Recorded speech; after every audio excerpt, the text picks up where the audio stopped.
Sarah breaks down in tears in front of everyone after making brave personal announcement. White House Press Secretary Sarah Huckabee Sanders is the pillar of professionalism and grace under fire. Since being hired for the role and having to conduct frequent press briefings to the mainstream media wolves, she's been a perpetual target of the most ruthless attacks. The media she briefs aren't the only ones who come at her. Late-night talk show hosts and celebrities in Hollywood have also enjoyed making fun of her to no end. After a while, it would take its toll on anyone regardless of your strength and solid sense of self-worth. Sarah still has to do her job daily in the face of all of that torment and does so flawlessly. From how she holds herself, there's no telling what she really feels inside. However, she recently lost her composure, and rightfully so, when she broke down in tears in front of reporters as she began to make a very personal announcement. President Trump knew what he was doing when he put this incredible woman in this position. She's the very best for the job and, more importantly, has Trump's back. There's no question how much she genuinely respects him and the job he's doing as our nation's leader. Proving that, was when she began to cry while revealing what she found on his desk. Western Journalism reports. White House Press Secretary Sarah Huckabee Sanders grew visibly emotional during a press briefing Thursday as she read from a 10-year-old letter recently sent to President Donald Trump from a Tennessee man named Joseph. The father of an Air Force Master Sergeant currently on his second tour of duty in Afghanistan, Joseph wrote the letter while his son was serving in Iraq, to remind him of everything that was at stake. "Please don't lose sight of your purpose," Joseph had written. "You're the only hope and glimmer of light for the good, innocent men, women and children that you are protecting. This may be hard for you to see or understand.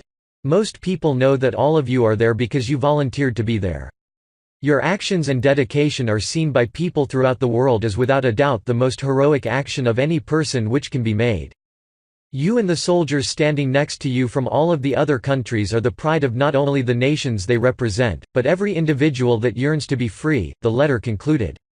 "Stand tall, my son, and be steadfast. For it is you who are the defender of freedom." As she read it, the emotion from the podium was palpable. Like Trump, Sanders has a deep respect for the men and women who serve our country. It was personal to her to make this announcement and obviously important. "We owe it to the servicemen and women like the Master Sergeant who have fought in our name in Afghanistan for 17 years and to the families who have watched them go to secure an honorable and lasting outcome to this conflict," Sanders said during the press briefing, after reading the letter aloud.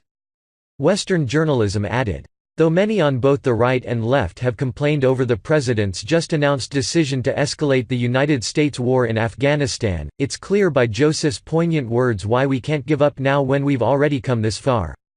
Closing up the briefing, Sanders noted that Joseph told Trump he had been a police officer for 30 years and that he sent the letter to the president in the hopes he'd read it. "I'm glad to say that he did earlier today," she said.